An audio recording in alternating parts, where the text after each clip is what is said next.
For today's video mga lods, ito na nga po pala yung full video guide natin ng accordion pleats na may scallop design at artificial na flower. At ito naman po yung itsura niya kapag wala siyang artificial na flower at plain lang mga idol. Full video guide to mga lods, umpisahan na natin. Tara! At bali dito ka mga lods, ito na yung pinakagitna ng table nyo. Yan. Dito is maglalagay tayo ng 10 pleats. At least yung size ng pleats kahit nasa 3.5 or 4 inches mga idol. Dito mapapansin nyo, nagpasobra muna ako ng cloth dito sa kaliwa at dito sa kanan. Tapos dito sa kanan, mas mahaba yung sinobra natin kasi dito tayo kukuha ng pinaka-pleats natin. Dito nga mga lods, is popold lang tayo. Yan. Hindi sobrang laki. At least sa 3.5 or 4 inches. Depende sa gusto ninyong haba mga lods. Dito is popold nyo lang siya pabalik, ipapantay nyo lang sa naunang pleats para maging pantay siya. Gagawa lang tayo ng 10 piraso mga idol. Pwedeng 8 piraso lang or pwedeng 10. Depende sa haba ng cloth nyo mga lods.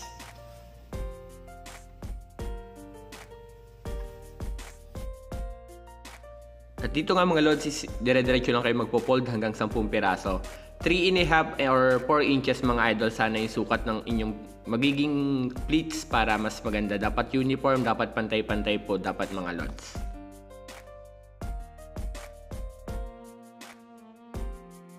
Bale, ito nabuo na natin yung 10 pleats mga lods. Ang gagawin nyo lang dito, sobrang simple lang. Accordion pleats pala ang tawag dito mga lods. Dito is pupold nyo lang siya paloob.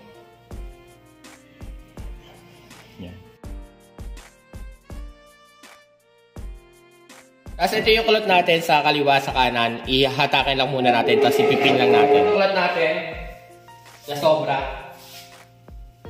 Yan. Check yung muna yung pinakagitna.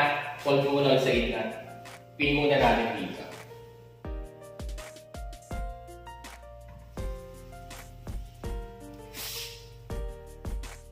Ito yung pinakadulo mga lods. Ito.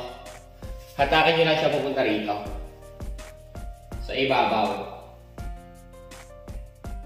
Doble ito mga lods ha. Yan. Tapos ipipin nyo siya dito.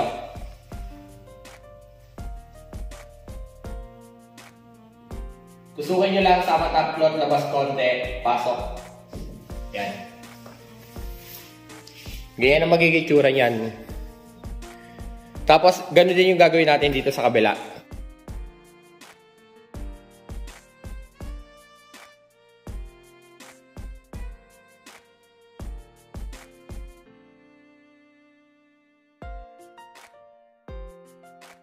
At bale, ito na siya mga idol. Yan. Ganyan na yung magiging simpleng design yan mga lods.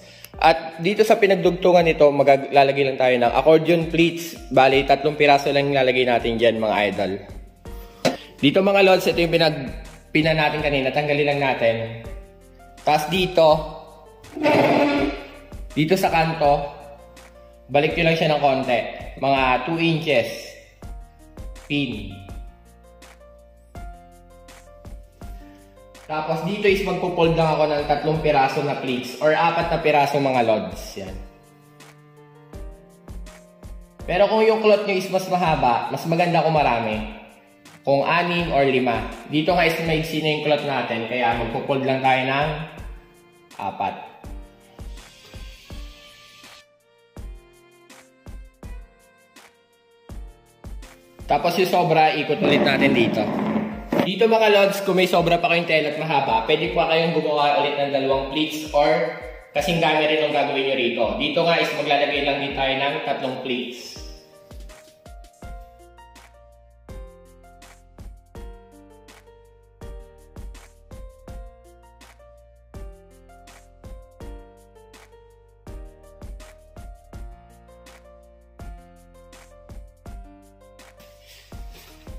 Tapos ganun din yung gagawin natin doon sa kabila.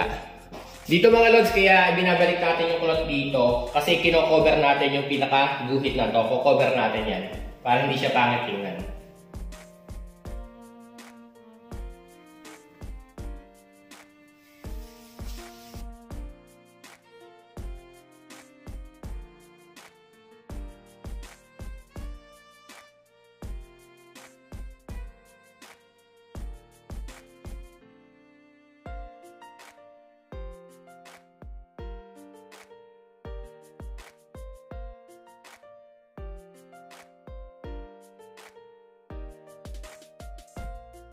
At bale ito na siya mga lods, yung ating accordion pleats na nilagyan natin ng scallop design.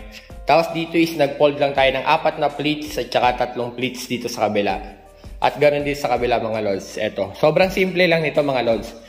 Sa ganitong design mga idol, bago nyo siya gawin, mas maganda kung maglalagay muna kayo ng unang cover na white. Plain na white lang kahit walang scallop or walang pleats. Plain na white lang para yung butas sa ilalim matatakpan. Tapos sa kanyo siya i-apply yung pinaka-design na to mga lods. Dahil sample video lang to, hindi tayo naglagay ng pinaka-cloth sa pinakalikod mga idol yan. Ito pala yung itsura dyan mga idol yan. Sobrang simple, sobrang bilis lang din gawin mga idol. At sa cloth natin na ginamit, ang ginamit ko po rito is 8 yards mga idol. Pero yung 8 yards natin is bitin pa kasi nga open pa yung pinakagilid. Kaya ang advice ko kung gagawa kayo ng ganitong design mga idol, nasa 10 yards mga lods para mas marami rin yung magiging pleats na gagawin nyo rito sa bawat gilid.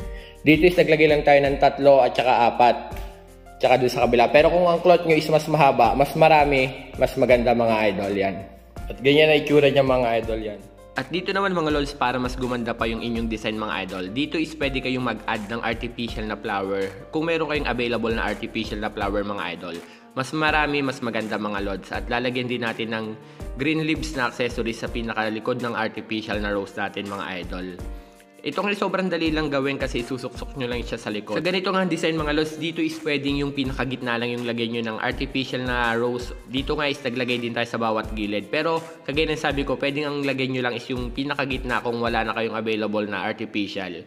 Papakita ko sa inyo kung anong itsura kapag gitna lang ang mayroon at saka kapag yung gilid is wala mga lods. Ito na nga po pala yung scallop design natin na may artificial. Yan, ito po yung artificial na bulaklak natin. Sa bawat gilid, nilagyan natin siya. Yan, ganyan na itsura niyan mga idol. Sana nagustuhan nyo mga lods yan. Comment down below kung may concern pa kayo para sa sunod na video natin, pwede natin gawan siya ng video kung saan kayo nahihirapan. Ang cloth natin dito is mas maganda kung 10 yards mga idol. Ito naman po pala yung walang artificial yung bawat gilid. Yan. Follow for more at huwag nyo na makalimutang i-share yung mga videos natin. Marami pong salamat.